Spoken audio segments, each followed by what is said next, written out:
everyone, and welcome to the Streaming Theatre, an online performing arts venue where we live stream creative works. We also offer video production and digital solutions for the arts as well. My name's Kevin Kemp. I'm the Artistic Director of the Streaming Theatre. And on today's show, we have David Ihrig back with us to discuss his brain-based acting technique. He's been working with neuroscientists to develop a new technique for actors. I'm super excited to learn more about it. And last time he was here, a lot of the feedback we got in the live chat was that people just wanted to go into a little bit more depth. So that's why he's back today, which is awesome. We'd love to have you with us in the live chat to ask more questions and speak to David about his technique as we go through stuff. So if you're on Twitch, you should see the live chat just here. And of course, if you're on thestreamingtheatre.com, then you can come and join us on Twitch to get involved in the live chat. There's a little button that says watch live on Twitch. You can click that and come with us. It's great. Also, if you can support the stream in any way, you know, just with a tiny donation, anything you can offer would be amazing. That just helps me keep streaming and keep bringing artists to you, which is very exciting. But I want to bring David on right away, so let me find him. And David, you're with us. Hello, David. How are you? Here I am. You found me. We did. How's it going? It is a joy to be back. I had so much fun. It's just such a pleasure to speak with you, Kevin. I really enjoy it, and I really enjoyed the interactions with the folks from the that you brought on last time. So indeed, yeah. So we've got a couple of people in the live chat already. We've got Phil, who's with us last time, so I know he's excited to hear more. We've got Andrea saying loves the haircut. Thanks, Andrea. As you know, this was a haircut that went wrong in lockdown, so now I look a little bit angrier than I normally do. Angry Kevin. But anyway, so last time you were here, we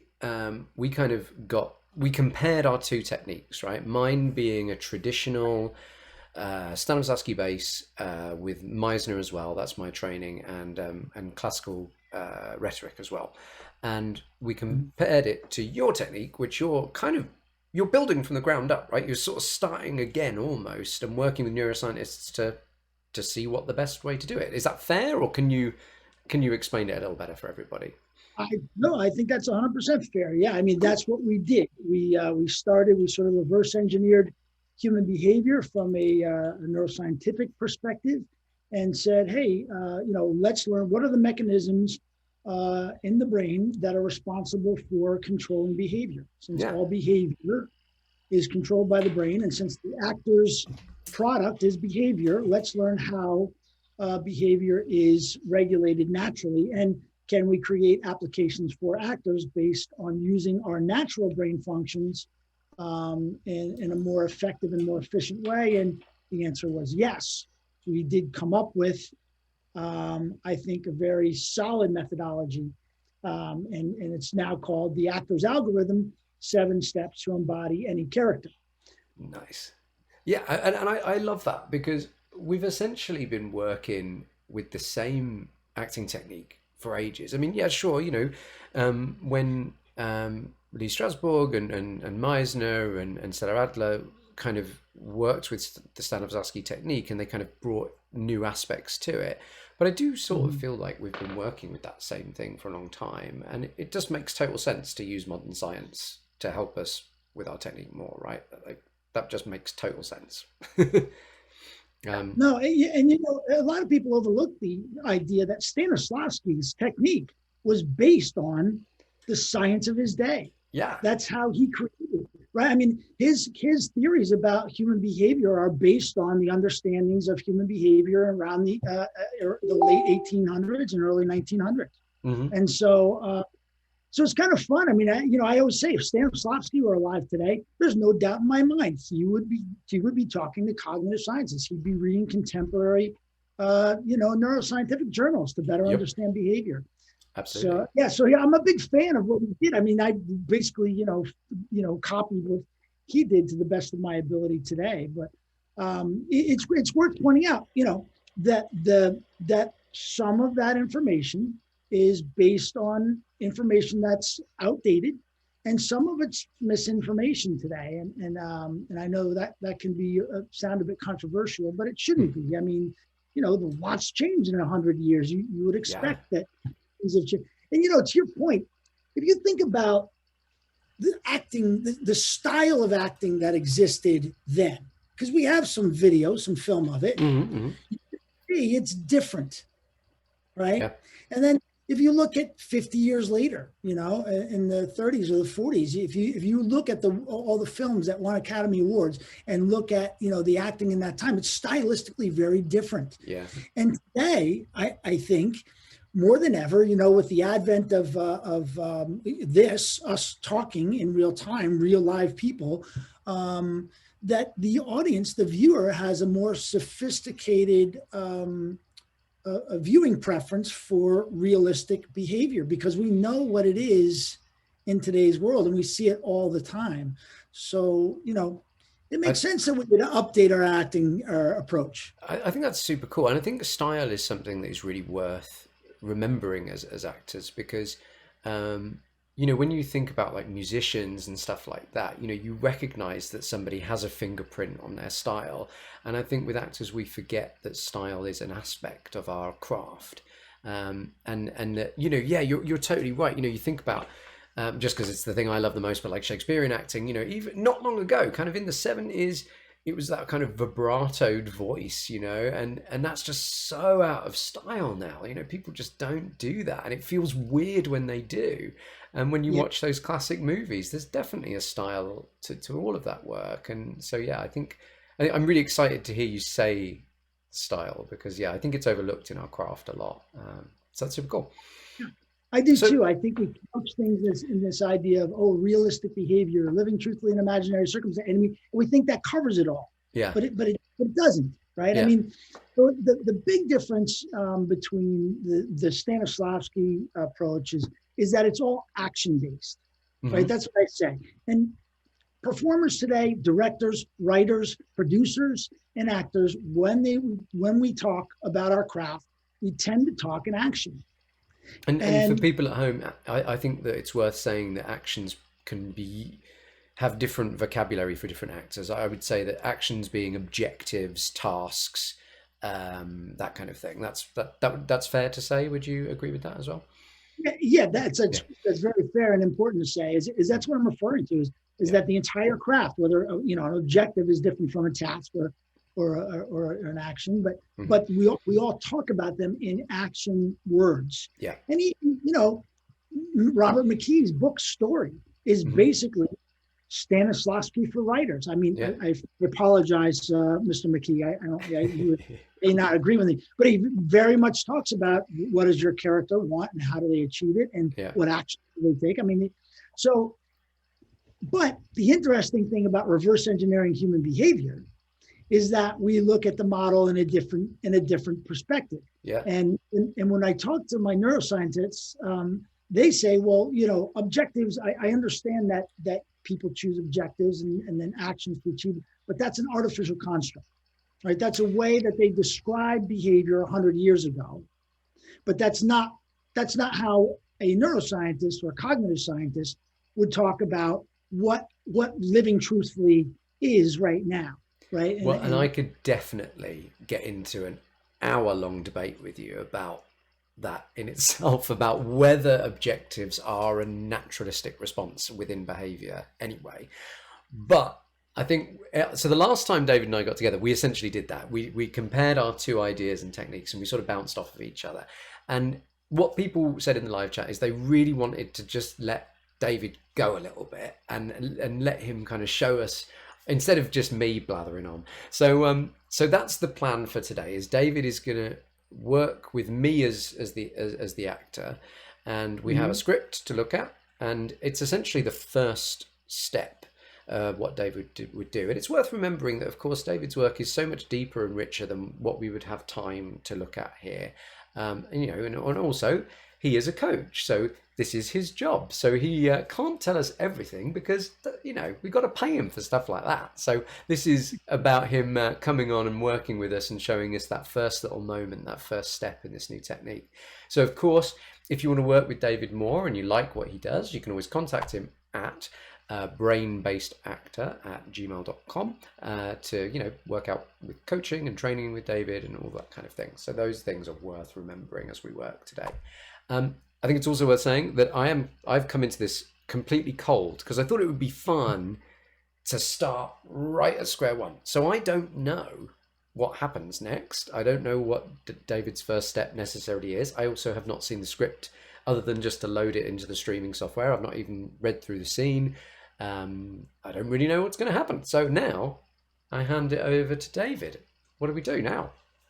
That perfect. So before we do our first step, I think it's worth setting up just in case there are people who weren't with us last time. Absolutely, that's a great idea. The brain-based approach is predicated upon the idea that as opposed to being action-based, it's attention-based. So the model that we use, the actor's model, if you will, the blueprint to behavior, is that behavior is the result of responding to a stimulus based on your past experiences with that stimulus. So as opposed to an action-based perspective, this is an intention-based perspective that is grounded in past experience. Mm-hmm. It always is the past experience that drives the behavior. And, you know, if I may just take another few minutes to talk about why this is so contemporarily important to actors today. I truly believe that the brain-based approach is what actors should be using today. And as I've been coaching some actors in auditions over the last couple of weeks, I'm finding more and more that it just works so effectively and so efficiently. And I'd like to just, if you think about shows that you watch today, there is a proliferation, I believe, of shows that are using flashbacks to create interest in their stories. Green Arrow, they talk about alternate storylines, right? And they keep flashing back. And that whole time we're going, why is this guy behaving the way he's behaving? He's got a set of behaviors. We know something happened in his past and behave like this in this moment. And it doesn't have to do with what's happening in this scene right now, right? Virgin River, I'm watching right now. And it's the same thing. The writers have set up this idea that we know that these characters are driven by something that's happened, and they keep releasing over time little bits of the backstory so that we better understand these characters. And it is compelling. Yeah. We are watching, and we live off of every little new bit of information as we get to better understand these characters' behavior. My point in saying this is we're seeing this more and more as writers. Writers are understanding that it is the past experiences that drive the behavior. And actors who learn to work like this are going to serve those stories in a way that action actors are not. So, and again, I might argue, David, but I'm excited to learn. Right. You might. But, you know, again, you look at that character is acting in a certain way that you know there's a reason, but you don't know what it is. That draws us into the actor. Some actors, even in this Virgin River, some actors do this better than others. Yeah. And as well, I won't. Well, I guess I can, but I don't know. You know, as the story unfolds, I won't pick on an actor. That's what I'm going to do. As the story unfolds, you know, character here doesn't really fit the backstory as well. And I'm going, yeah, that actor is adequate, but he's not a compelling actor. Yeah. While the other actor has obviously taken time to embody those past experiences, and it makes sense as these things unpack. Okay, so I just want to say I'm seeing that more and more as a storytelling device, and maybe it's always existed. It probably has. But actors who can embody those past experiences of their character are just going to have a richer, fuller experience, and the behavior is going to make sense, and the audience is going to be drawn in to your performance. And so moving forward now, we talked about contemporary, let's talk about August Strindberg. Cool. Because acting is acting. So we're going to look at a classic text. Many of you may have done this scene in acting classes in school, in grad school or not. But we're going to take a look at Miss Julie. Cool. And what we're going to do today is we're going to do this step number one. So our goal in the brain-based approach, in the actor's algorithm, is to embody the behaviors of the character. And in order to do that, we're going to embody the past experiences. Now, we need to embody the relevant past experiences, okay? If we think about a character in terms of, what drives a character's behavior, we want to know what are the unique things that drive a character's behavior. So the building blocks of past experience and memory are what I call associations. So Kevin, if I say red, what associations do you have with red? Like what pops into my mind? Sure. An apple. Great. And if I could ask any of you to go ahead and chat and put it in if you like, but someone might say love for Valentine's Day, and somebody else might say I see red, anger, right? Yeah. So these we all have a set of associations that we have with words, ideas, objects that are based on our past experiences in a context. So I'd like you to think of as we're creating these characters is think of a character as having a schema, if you will. The schema is a set of associations that are unique to this character. And step number one, we're going to identify those unique associations for the character and then adopt them. Okay. So there's three things we do in step number one of the brain-based script analysis. One is to prime our brain with the information that it needs, which is what I call the primary elements of drama. So we're going to first identify where the scene takes place, what the relationships are in the scene, and what the character's mood is at the beginning of the scene. Okay, so those are the primary elements of drama. The next thing we're going to do is we're going to identify those associations that are different for the character than they are for you, the actor. Okay, cool. Then we're going to adopt the new meanings. And the last thing we're going to do is we're going to look at a different kind of memory, which is semantic memory. So semantic memory or semantic knowledge is knowledge that you know without having to think about it. So if I ask you, where were you when you learned the alphabet? You probably don't know. Yeah. Right? You probably don't remember the moment that you learned to tie your shoe, right? Yeah. That's just information you have, right? You can recall it. You know the alphabet, you know the count, but you probably don't remember where you were when you learned that George Washington was the first president. So that's semantic knowledge. But semantic knowledge encompasses things like, changing a tire if you've done that a bunch of times, or anything that's so. Okay, so I just wanted to make that definition. Okay. So let's go ahead and take a look at let's get to text now. Okay. As we get to text, you can go and bring that up. Yeah. As we get to text, I'd like to tell you one thing we're going to take advantage of is the fact that our brain will fill in missing information for us. Okay. So the first time we read a script is the very first time, and your brain is also very attracted to novel information, anything new.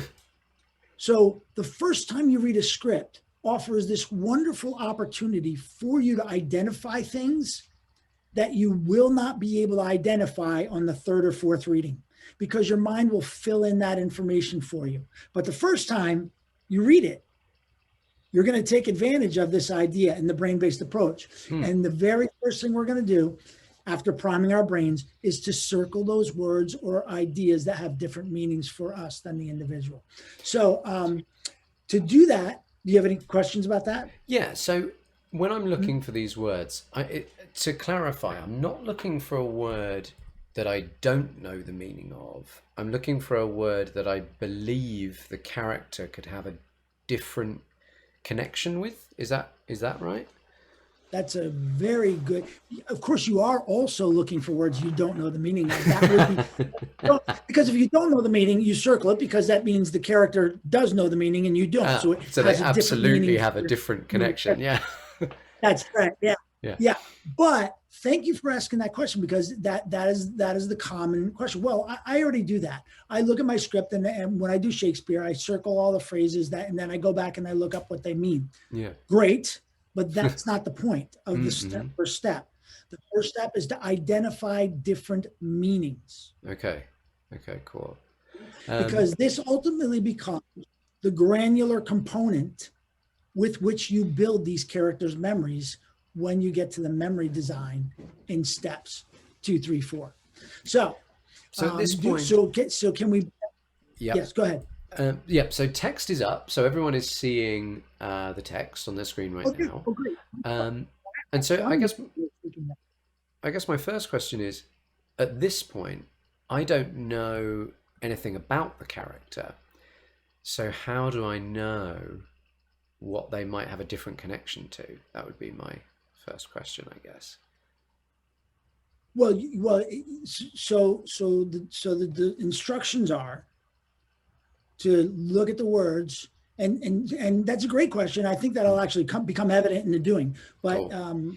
and the instructions are anything that you believe that has a different meaning for the character than it might for you. Okay. So Cool. you're looking at the script right now. Okay, Yep. so I have got it. So now for this exercise, we are only going to go from the beginning through the end of the first monologue because that's Cool. plenty of space. So what I'd like you to do now is, as you read this for the first time, go ahead and either I guess we highlight because that'll be fun. Go ahead and highlight the words that you believe have a different meaning for the character than they have for you. Now, I said the first thing we do is we prime the brain so that it has context. So you don't have this information because there's an excerpt. So I'll just tell you the stage directions in Miss Julie give us the location. Obviously, the scene. It occurs in the 1800s in the kitchen of a Swedish mansion. Okay. So that would be the first thing that we would circle to understand and do our research about. And then let me also offer that the purpose of circling these words is that it's going to guide our research. Okay, cool. So the first thing we're going to do is find out where we are. We're in the kitchen of a Swedish mansion in the late 1800s, and the relationship between the two people in the scene, we find out they are fiancés. That's how they're described.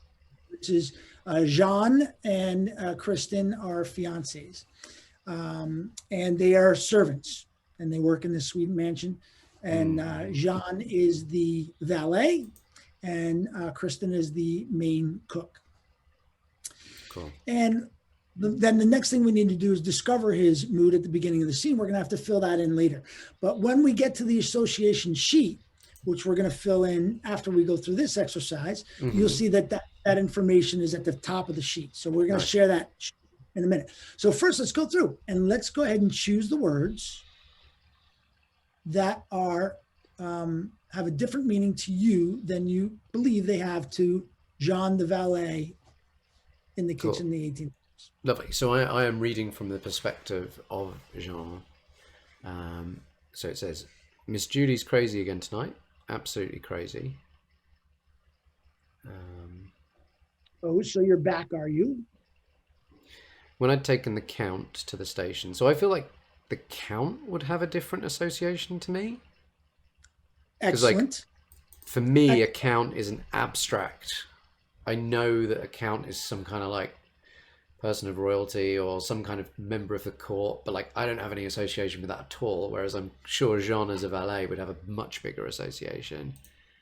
So, extremely astute and a very good choice. Cool. So we'll go with that.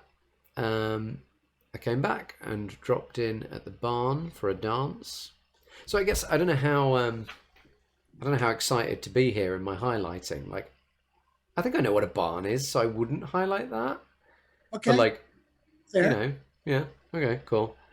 And who did I see there but our young lady leading off with the gamekeeper? I feel like a gamekeeper would have a different connotation for me. Agreed.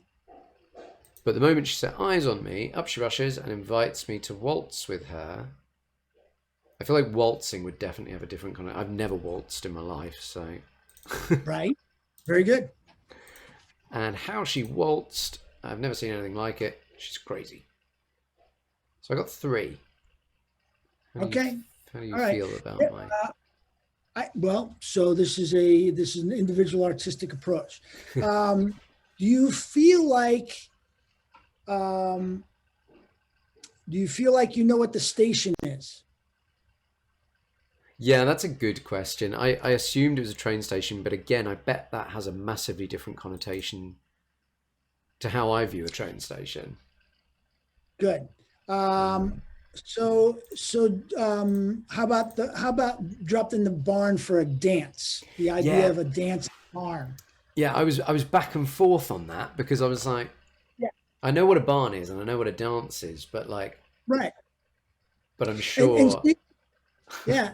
And so this is a good and so this is a good exercise, right? Because yeah, even though you know what a barn is, yeah, you have a dance in a barn is yeah, right, might be a foreign experience for you. yeah, absolutely. Okay, yeah, no, Right? Not, probably. they did kick it in my head, so I'll go for them. Good. And and this is not a leading question, but Hmm. leading off, is that you're comfortable with that? You know what that is? Uh, and who did I see there? But a young lady. Oh, leading off. Yeah, I Because meant. and I'll tell you, Yeah, because maybe I another way to don't know think what that about this too, means. or would you? And another way to think about it is, would you use that language? Yeah, Right? no, I Would wouldn't. you, Kevin, use the word leading off? Yeah. Right. So that might be something interesting to explore. Um, Now, here's one that. So he says, Miss Julie's crazy again tonight, absolutely crazy. And then at the end of this thing, he says, she says it. He says it again. She's crazy. Hmm. Well, and I like what you said about would I use it in my speech? Because I wouldn't use the word crazy in my speech like that. Um, Not three times, right? yeah, so I'm happy to hit that as well.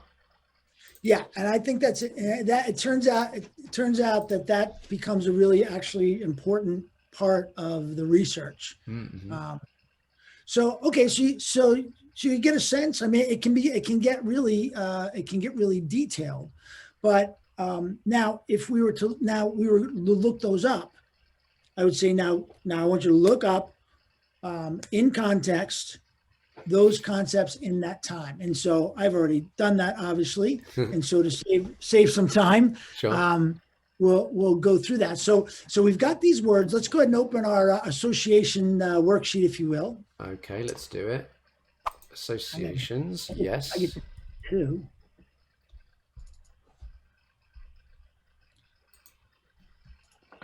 Okay, and then let's go ahead and put our words in there. Okay, cool. So the first one is now crazy. Hmm. And do I just put them all down like in a little list? Yeah, just put them in. Yeah, that's Cool. right. All right. So next Each one one is count. Next one is station.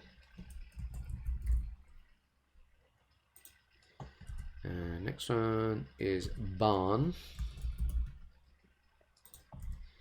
Then I have dance.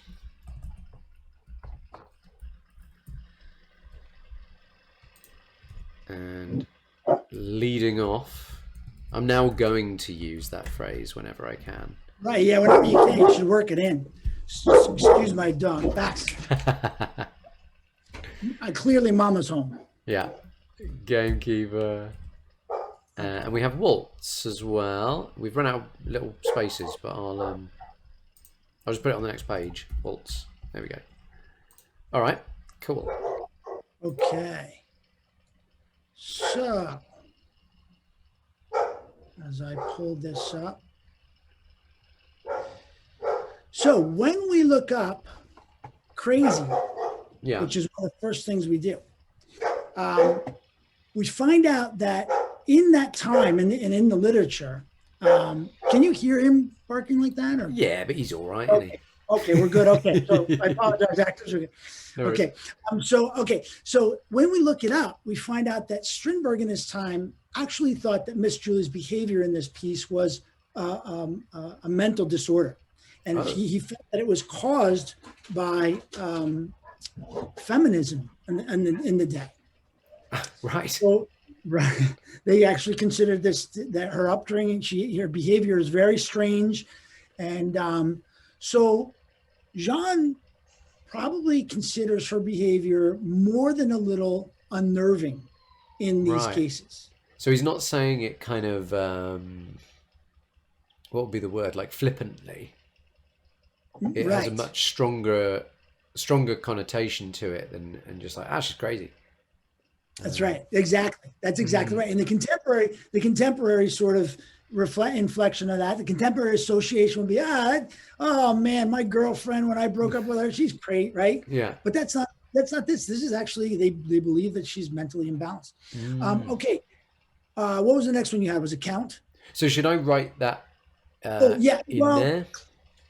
yeah, let's do it. Yeah. Yeah. So in there, suffered from a mental illness. Suffered from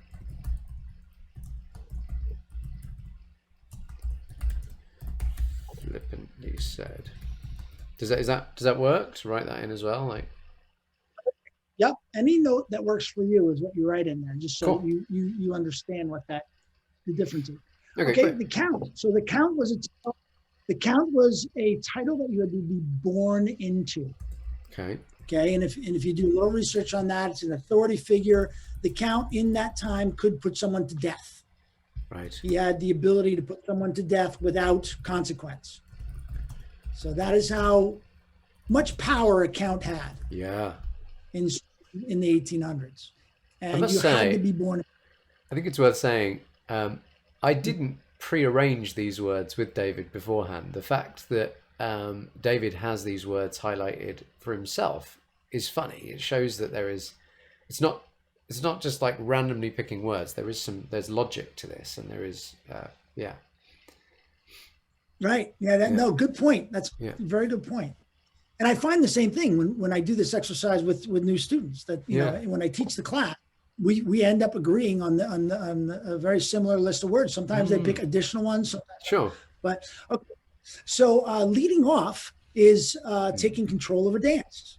And so a woman taking the lead and leading off in a waltz in the 1800s was more than uncouth. It was unheard of.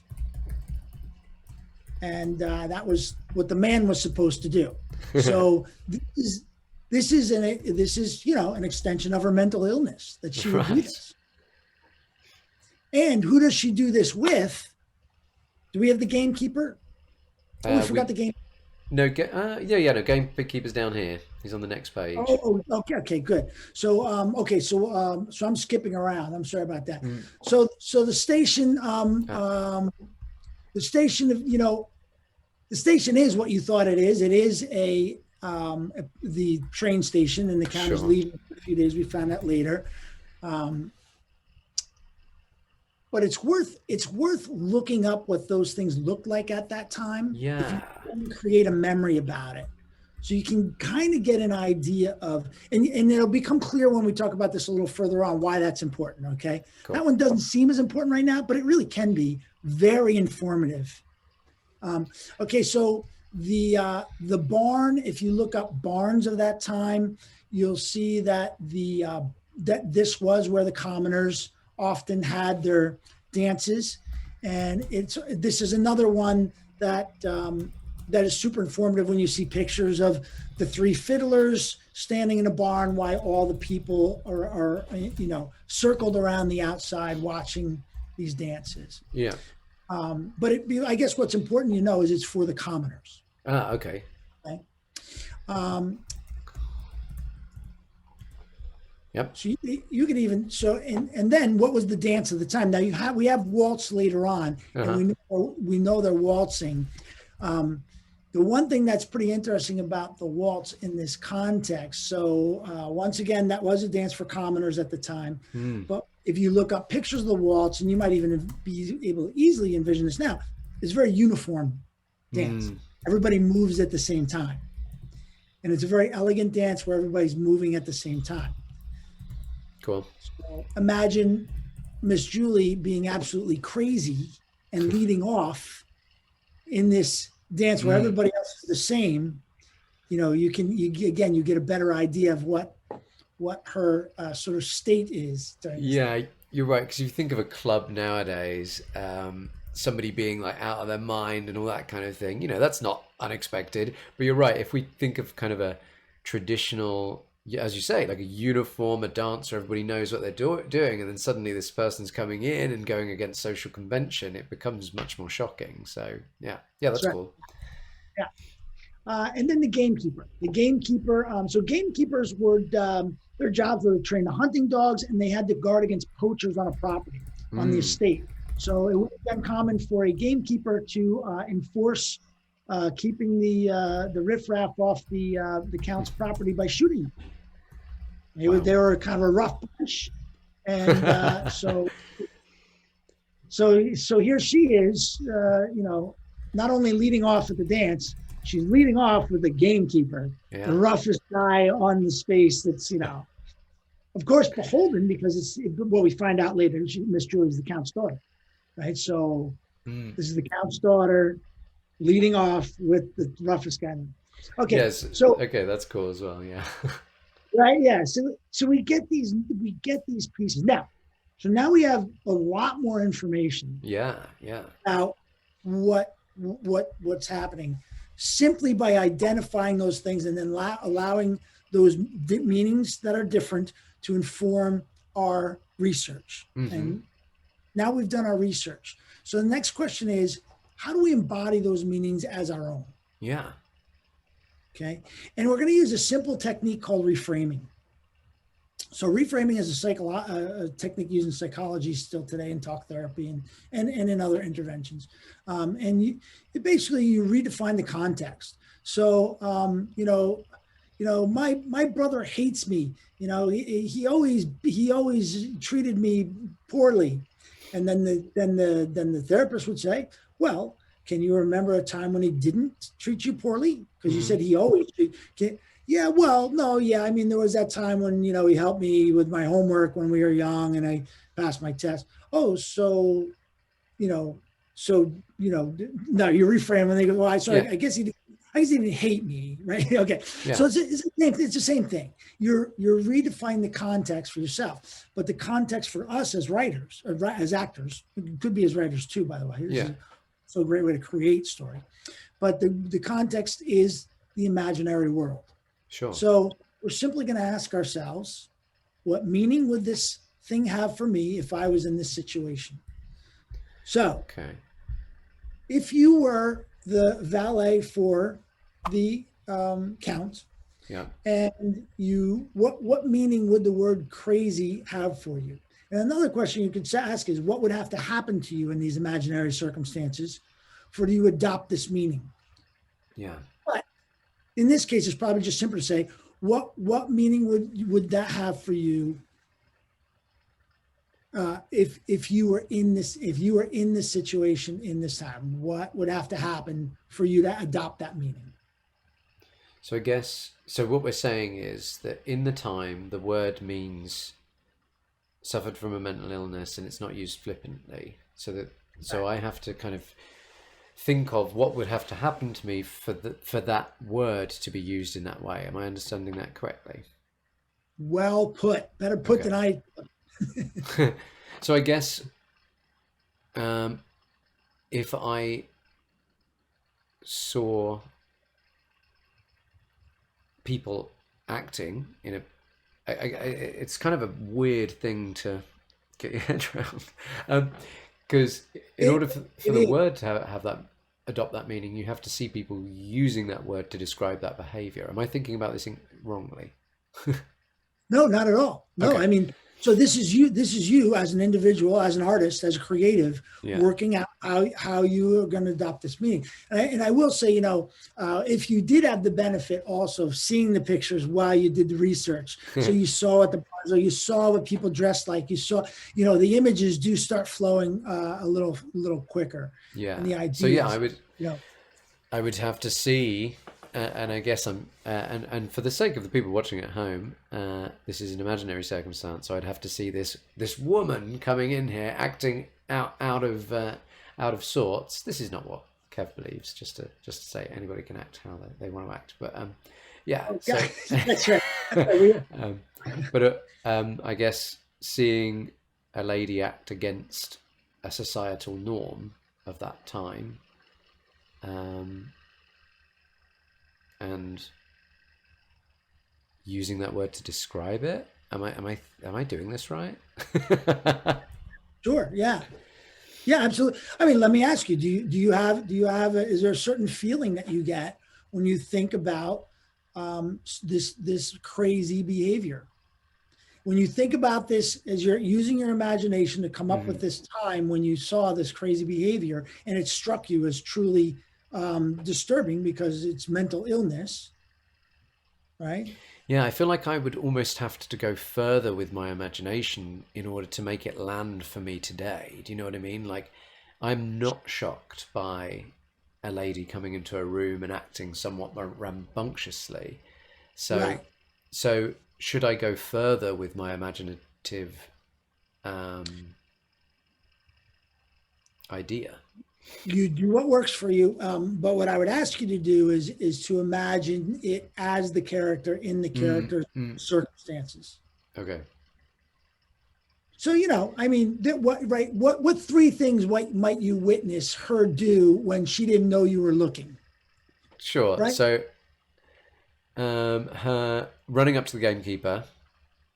Okay, that's in this. Give me something that's not in the script. That's a good one. Okay. Cool. So the first thing she does when she walks into the barn is take someone else's drink and downs it. Great. Yeah, I mean, right. If that works for you, awesome. Because I would consider that rude, not like of the time, ladylike behavior. Right. And shows me that she is, as soon as she's walking into a space, she's doing something that is, she's not even worried about it being the first impression people sees of her. She's like, boom, I'm on the shots, kind of. Right. Right. And what's your response to that? Right. I mean, yeah, I would, at that time, I would find that shocking. Yeah.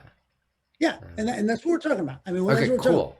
How do you adopt the meanings that this character has? Yeah. Right. If it's she turns around and scratches her butt in public, or she licks somebody's face while they're. I mean, you can use whatever you want to use, right? Yeah. Whatever works for you as an individual, as a creative, is you create those scenarios, but create them in that space. I think that's fun because that allows me to be more shocked at it as Kev. Like if she's like walking into a room, downing someone else's drink and then licking their face, that is truly shocking. Right. Okay, and so I want to point something out to the viewers right now. Yeah. You see Kevin's face when he describes it. Yeah. That's how you know when it's right. Right. So you get a physical, visceral feeling from what you're describing. That's because cool. That's what meaning is, and that's what you're going for.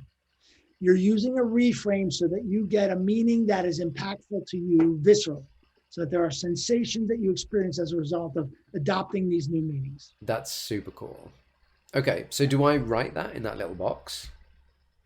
I think so. I think I mean, yeah. If you were creating this role, yeah.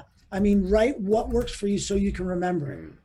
Downs someone else's drink and licks their face. And this is cool because this reminds me of something I've been using to learn lines more, which is that when you're learning those lines for the first time, you don't think of the most mundane image because that doesn't stick in your head. You think of something outrageous because then that's easy to remember. So I think that's right. I really like what you said about, choose something that has some kind of physical impact on you. That's awesome. Yeah, I love that. Cool. Yeah. And then, so what might have happened in that time for you to have the utmost respect and probably fear for the Count? Yeah, I think I saw someone just be like pretty rude to him, but not something that I would think was that crazy. And I think he sentenced them to death. So like, Yeah. did he have the power to like kill him himself, or he would like call the police on them? Like, what kind of power does the count have? He could do either. He Yeah. would probably have somebody else do it, but Sure. he could grab him and he could have him hanged. Yeah. So Yeah, I think. you wouldn't need to involve the police. Yeah. Right. It wouldn't be out in court. So that's great. I mean, that's a perfect memory. And if you spend some time really thinking about that, like the time that you saw this guy who was rude, but Yeah. probably didn't deserve to die, be beat to Yeah. death by the gamekeeper, right? Yeah. Or by somebody, right? And maybe by the count himself, maybe shot. The count probably has a rifle with him this time. Absolutely. Yeah, that's cool. So we'll skip over the train station because I think you do that in your research by seeing the pictures. Same thing with the barn and the dance. Yep.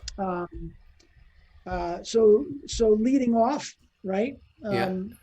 This is probably pretty simple. I mean, but what would have to happen to you for you to recognize that a man is supposed to be the one leading off?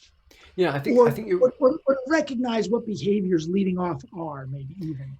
Yeah, and I think maybe it's just juxtaposing it with what we're talking about in the script. So my experiences of leading off in the past have been somewhat formal. So perhaps going up to people and offering a hand, and it being like, much more formal and polite, and a kind of just like, would you like to, and just remembering all the times that I've done that, maybe watched my dad do it when I was a kid and things like that, and then comparing that to her coming in and just like grabbing this guy's hand. I think that's fun. Right. Yeah. Okay. And then so whatever you would like to put there. Yeah.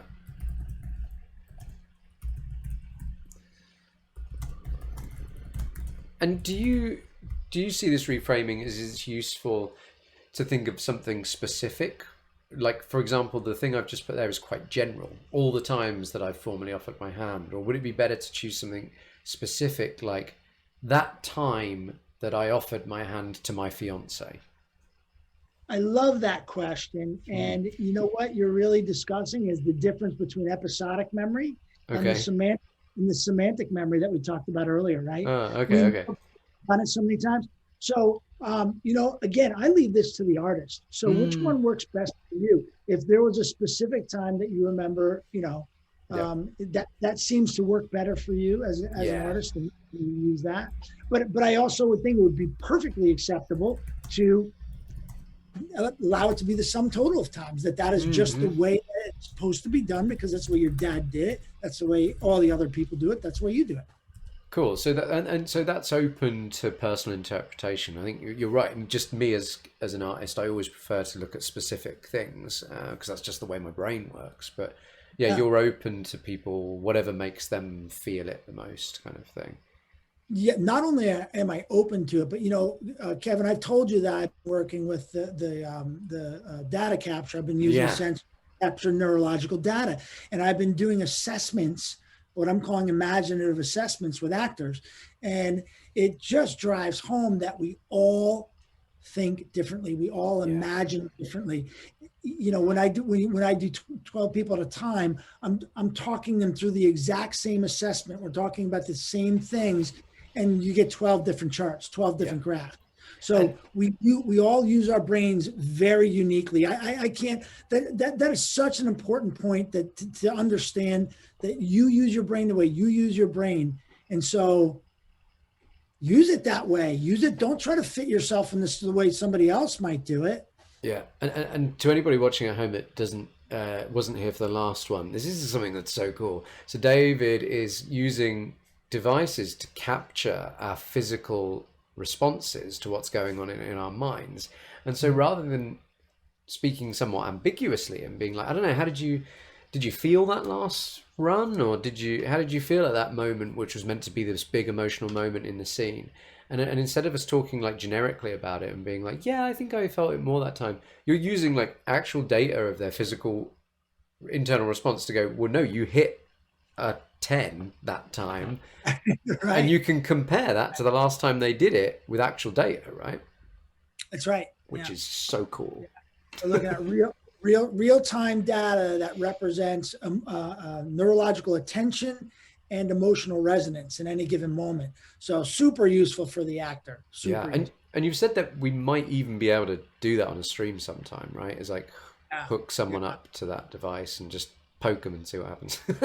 maybe more respectfully than that. Well, I mean, yeah, sure, we could do that. We could do that. Yeah. So if you want to see that device, let us know in the live chat. And Phil's put in the live chat. I like this because it makes it way more personal, and I think that's well said, Phil. I think it does. I think sitting here already, I have a slightly more, not slightly, I have a much more specifically Kev attached connection to this script. And like, I mean, I know we've been doing this for a while, but it's because we're working on it for the first time. But like, I feel like I've done 2 weeks work on this already. Well, that is a common response. Yeah. And we're not even done yet. Let's keep going. Let's talk about Keep going. Go on. What are we up to next? Okay, so the next step, and let's do your thing for the gamekeeper. So what experience might you have had to adopt your feelings about the gamekeeper? What meaning did the gamekeeper have for you? I feel like I'm getting in. Keep in mind that this is a fellow employee, right? So he works for the account. He lives on the property, trains all the hunting dogs. I think I'm getting into the swing of this now, because almost as soon as you said gamekeeper, I was getting images flashing and stuff like that. And I think for me, it was 2 young boys coming onto the estate, scrumping, like taking apples, but also trying to take a partridge. And the gamekeeper like really, really roughed them. And I found it shocking because I get on with him so well. That's great. And I've always just had a laugh with him, and I know he's a big dude, but I've always found him really friendly. And when I saw that, it shocked me, because I was like, it's like I didn't know him suddenly. Excellent. And so, Kevin, one thing you're saying is like, you feel like this, you're learning about this world so quickly. You are, and for those of you that are familiar with Miss Julie, you can attest to this. All of these choices work very well within this script moving forward. Cool. So, and this is the case. This is just how it works. Okay, so now we've got our association. We've reframed them. We can come back and spend time with them later. Go over them again. Yeah. Right. So now this, part of your rehearsal in the brain-based approach is not going over lines. It's going over associations. Yeah. So that's a difference, right? Now, the next thing we're going to do is we're going to explore semantic memory. Can I just ask before we jump forward? So just to look at this reframing just for a moment. So there's not really like anything more, or perhaps there is, but I think what I found interesting is I wasn't expecting to have that reframing work so quickly. Like for the gamekeeper, right. I thought we'd have to sit here for a while and like imagine him doing a thing, and I've got to like, get the smells and the sights, and like I really thought there'd be more like time involved in reframing these words. But I think what's really interesting is I feel like the next time I read that piece of script and say gamekeeper, is this memory's going to kick in straight away. And it's not like I did a lot to make that memory exist. And perhaps this is my past as an actor, like I am a practiced person at creating false kind of imagined realities, or creating imagined realities, not false imagined realities, but creating living imagined realities. But I am surprised, and excitedly surprised, I must say, that how quickly that works. I think it's cool. Yeah, it is cool. And again, everybody's an individual. So some people may take a little longer or not, or right. Some people might do it immediately. there is a very, very small percentage of the population that has a inability to see images at all. Yeah. But they can be actors because you can still get feelings and associations through other sensory associations. And so, and obviously they do successfully navigate the world. So, Yeah. again, they have their own way of doing it. I only bring that up that would be an extreme case, but some people, some people see images, some people see moving images, some Right. people see it in color, some people see it in black and white. That's a whole different subject we could talk about, but those are the submodalities of the visual aspects of sensory information. And Great. then there's three other aspects. So, but yeah, thank you for that. You're right. The more you do it, the easier it becomes too. Yeah. Love that. Right. Yeah. Cool. And All it's right. once you get to memory design. I mean, again, reframing is just the quick one. Memory design is a system so that you really store information in a way that your brain can naturally retrieve it when it wants to. Okay. And this is another part of the technique which we won't have time to look at today. But Right, again, right. if you work with David, if you send him an email and you want to become a student of his, then you might be able to learn this memory design, which would be so cool. Okay. Anyway, moving on. Oh, you love it. Okay. So now let's take a look at semantic knowledge, because this can be super informative as well. So. Okay. What does your character, and you can bring up the other, now you want to bring up the semantic. Yep. We are in semantic knowledge right now. Yes. See, when I open it, I have to, okay. And so it's really this simple. You say, what does the character know based on what you've read so far? Mhm. What does the character know that you do not, that the actor does not? Okay. What does the character know that the actor does not? What are some thoughts? And if you want to, go ahead.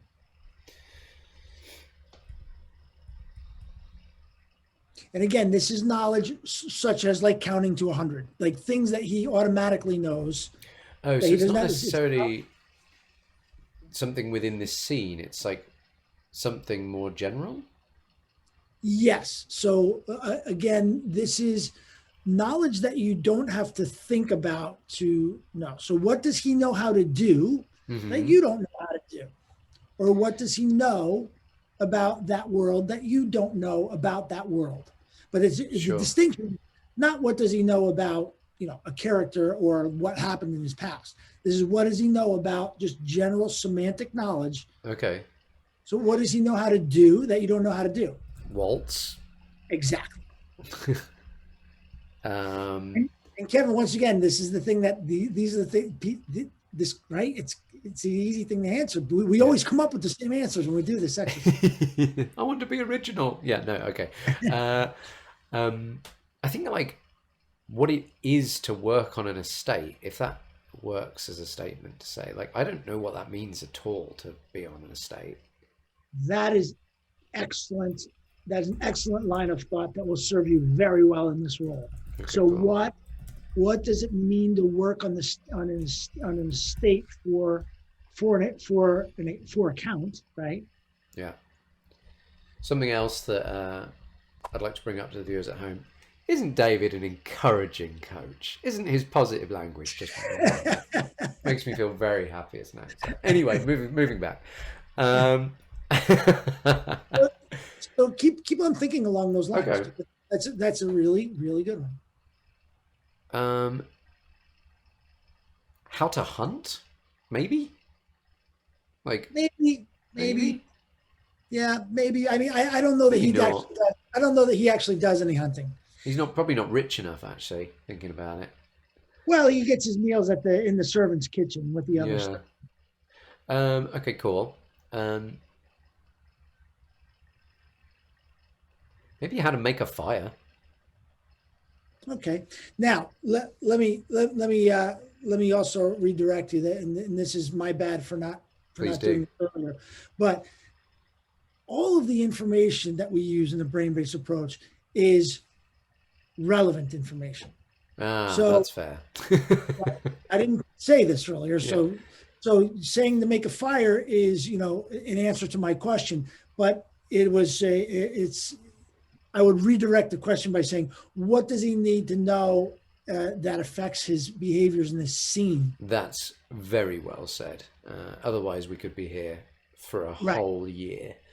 Right. Okay, cool. I'm going to have a look back at the script. What does he know? Yeah, that's perfect. Yeah. What does he know that you don't? Like how long it takes to get to the station. Okay, that's cool. Yeah, you can use that. Now that's original, Kevin. Yes. But that might be useful. That might be useful. I'm just thinking, like, you know, when he says, when I'd taken the count to the station, you know, if that was a week-long journey, he might say that different to if it was 10 minutes up the road. That's right. Yeah. Um, We're actually going to talk about that a little bit later. That's funny that you'd say that now, but not the time. The time is original. Nobody else has come up with that, Kevin. That was yours. I don't know. I'll be honest. I'm struggling now. So you said what it means to work on an estate, right? And what do you? How are you? I'm trying to lead you into this. Please do. Yeah. So when you work on an estate for account, there's clearly a hierarchy. Sure. Right. And you come from the count to this barn dance, which we found in our research several times for the common people. Mm-hmm. You're coming into your kitchen, which is the servants' quarters, which we learned from our research too in the script. Yep. So what's important for you to know to work on an estate, for you to navigate the hierarchy? Like where my place is? Yep. Yep. And so what you'll find is that one of the most important themes in this particular play is all about place, where you belong. And it's recurring throughout this entire thing. So it literally saying, where's my place in society? Comes through the whole thing. But I mean, you've already touched on it, right? You're like, I know that she's not behaving correctly. I know that I'm supposed to offer my hand. I know that I'm supposed to address the count in a very, servile way. So yes, so that is, if you start now looking at the research and you go, okay, what is my place in society? How do I have to behave when I'm at? That will lead you, that is the key to this guy's entire performance. Yeah, I think you're right, because what that leads to is how do I treat people? Because I as Kev today, I just try and treat everybody the same. But if I did that back then as a valet in an estate, that could be incredibly rude. Yeah, beyond rude. Yeah, I could be on the count's backhand. So and it turns out now that's funny, right? We've read an excerpt this big. Yeah. But from just a little bit of that, just from a little bit, we haven't even gone through the whole first scene. Yeah. We've identified that where's my place in society, which is, if you read any more, it becomes immensely clear in the upcoming scenes. But that is the key to the entire performance. So would you, when you're doing this, would you go speech by speech in the way that we've done, or would you highlight the entire script and then go back and do all this work? I go scene by scene. Okay, cool. I actually go scene by scene, circle every single word, use that to guide your research. Yeah. Write down the meanings, adopt the new meanings, understand the semantic memory. Now, let's talk about Waltz for a minute. So we talk about Waltz, and I'm going to answer this question for you because you're not going to get to read the whole play. But never once does the character have to waltz. Mm-hmm. So my suggestion is you don't need to learn how to waltz. Okay, cool. Right? Yeah. He don't know how to waltz, but you never have to waltz. You don't have to waltz. Sure. You do need to learn what the rules and the etiquette are and what your place is in this house and this society. And that research will, again, that's almost the entire play. So let's go ahead and go back now and look at that speech again. Mm-hmm. If you want to take a peek at your associations first, you can, but you probably have them. There's only 8 of them. Okay, cool. So yeah, let's go to the Back to the association script. sheet just for Yeah, just go for ahead. fun. Yes. Crazy, suffer from mental illness, count. Yeah, put someone to death. Train station. Yeah, the barn is where the commoners dance thing. Leading off, taking control, gamekeeper, super tough. Yep, Now cool. let's go back to the script. And I'm not going to ask you to act this, but I'm just going to ask you to read that very first paragraph again, and just notice what you notice Sure. about about your experience. Okay. Miss Judy's crazy again tonight. Absolutely crazy. Oh, so you're back, are you? And when I'd taken the count to the station, I came back and dropped into the barn for a dance. And who did I see there but our young lady leading off with the gamekeeper? But the moment she set eyes on me, up she rushes, invites me to waltz with her. And how she waltzed, I've never seen anything like it. She is crazy. Yeah, so I think what I noticed definitely is the words were pinging in my mind, and that meant I felt I couldn't embody them naturally. But I think that's exactly the same as when I'm like, giving myself objectives to do, and I'm just like that first read through, I'm just like, oh, I'm meant to be doing something right now, and I'm not. So I think that just comes with when you get more used to the script, you can kind of like place those things more internally rather than like living on the surface so much. But I think what's exciting about it is that those associations are all there. And I think that once I get more used to the script, they can carry on existing without them being pinged so much. And so essentially my mind stumbling over them. Phil's put in the right live chat, ready to see some magic. Did I move you, Phil? Were you excited by that? Yeah, so I think I am really excited by that. I think the amount of fullness that has happened so quickly is really exciting, and I think all I need to do now is like iron it out essentially in order for it to like lie naturally inside. Does that make sense to you? Do you feel like I'm saying fair words? No. Yeah, I mean, whatever your experience is, it is. I mean, I think you're being very articulate, and that's the point. Because in the end, the point of doing this is not about learning to say the dialogue in a certain way. Sure. It is more about building the character's world, building the character's schema. You now know, and again, there's a lot more work to do, right? Yeah, but you sure. now know. If I were to ask you to build a memory of walking into the barn, Yeah. you've got images, you've got feelings Yeah.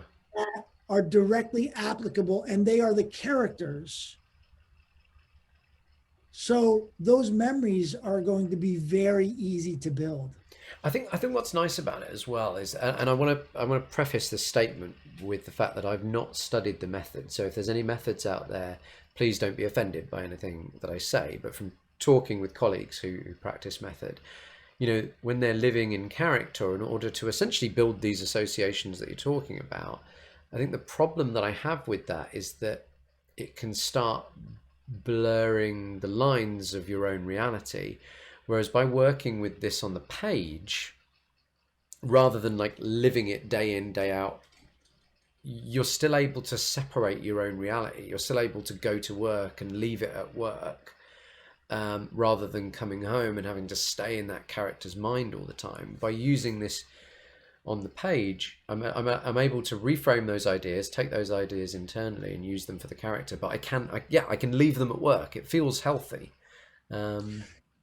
No, that's a great point, and we've talked about this before, and the brain scientists assure me that the brain is very good at compartmentalizing concepts. So that's why I like this idea. Again, I keep making this hand gesture of this character schema where you almost picture this net of ideas that belong to the character, right? And And, they're not, you're not going to get, and when you create the memories, so, I mean, I'll just go forward just a little bit. The next step that you do is you create the character's driving belief. Mhm. And so you create a memory about the time when the character has the belief that drives him through the play. Mhm. And without going that into too deeply, it gives you the perspective of the character. So Yeah. as you're looking through the script, because again, this is not about dialogue yet. Yeah. In this approach, we don't get to look at the dialogue until step 6. Okay. So step 2 is to establish the character's perspective, but then step 3 is to look through the script and find all the memories in the script, all the past experiences that's provided for you by the writer. Yeah. Maybe that's an interesting. So in this 2 pages of Miss Julie that I've given you, even though we've only done the first 10 lines, if we were to read this, and we won't right now, but if we Sure. were, if I remember, I believe there are something like 8 or 10 past experiences of the character that the writer gives you. Yeah. So when you go to start building these past experiences, like, and one of them is in this thing, Jean talks about him walking in and seeing Miss Julie with her ex-fiance, training him like a dog, right? Snapping the whip and making him jump over the whip until he finally has had enough of it and breaks the whip and leaves and breaks off the engagement. Yeah. But, from what you know about Jean now, doesn't that play into your ideas Absolutely about it does. her? Right? I mean, Yeah, absolutely it does. So it's fun because I think if I were to talk you into creating that memory, it would be very simple for you to create that memory within that world. And so when And for those of you at home, David has a systematic method to help you build memories, which, again, one of those things that we can't go into everything on the stream because this is David's life and job. So we have to be respectful of him being able to teach those things, not for free on the internet. So, again, if you want to work with David on building specific memories, then you can reach out to him at this email address that I put up on the screen. Thank you, Ken. Yeah. So, that's super cool. I guess my point is, if I were to bring that back around to what we said in the very beginning, is your ability to create those memories is going to be directly attributed to the granular components of those memories, which are these associations of the character we build in this step 1. And then that's only going to strengthen those associations so that when you say those words, they're loaded with so much more. Right. When you get the dialogue on step 6, that's right.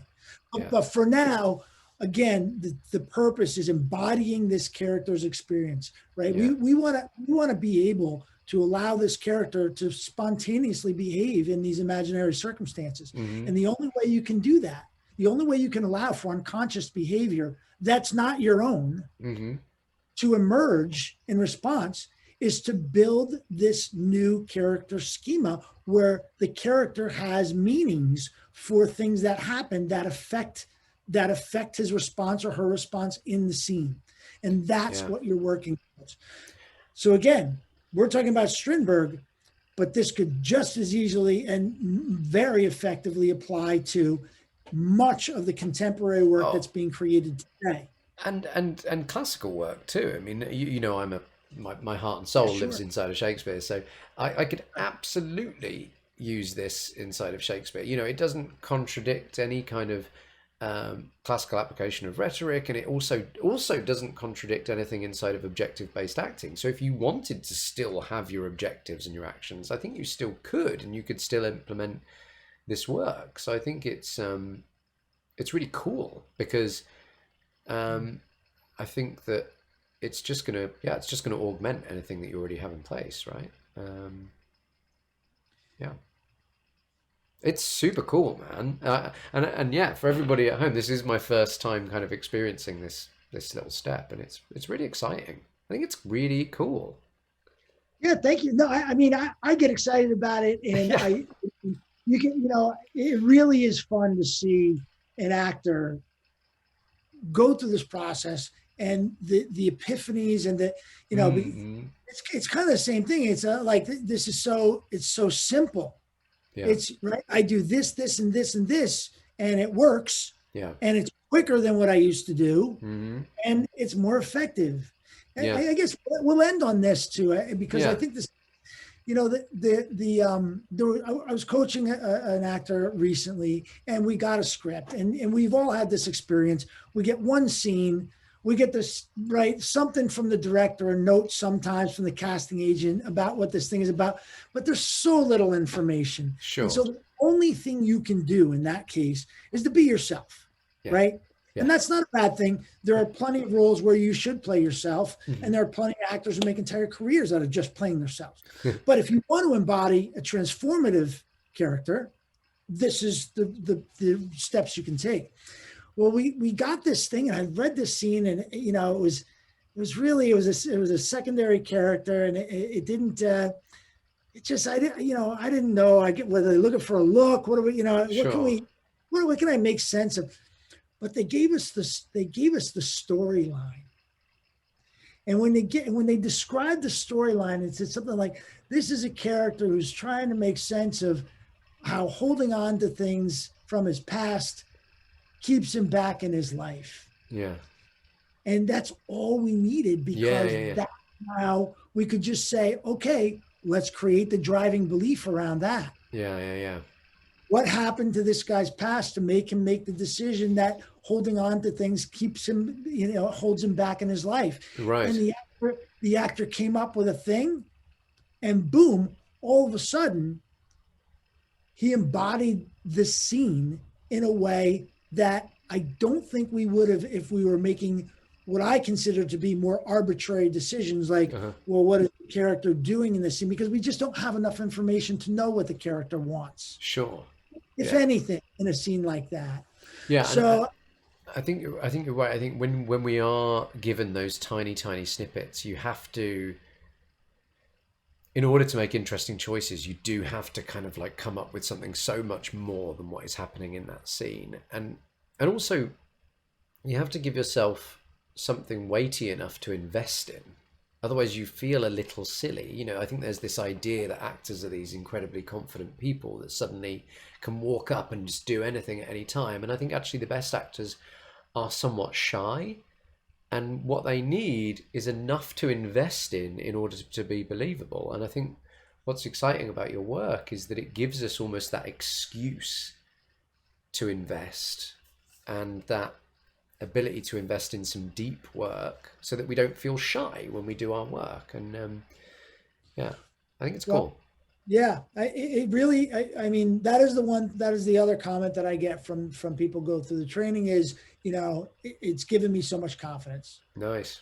I hear that again and again, because they know exactly what to do. And when they do it, they know the choices aren't arbitrary. The choices make sense, and they work for the script every time. And that's super cool. They're embedded in the script. They're embedded in the writing. And Alana just said, I struggle with second guessing the decisions I make on my own, always wondering if it's a strong enough choice. I think that's really true, Alana. I think as actors, we are always second guessing ourselves.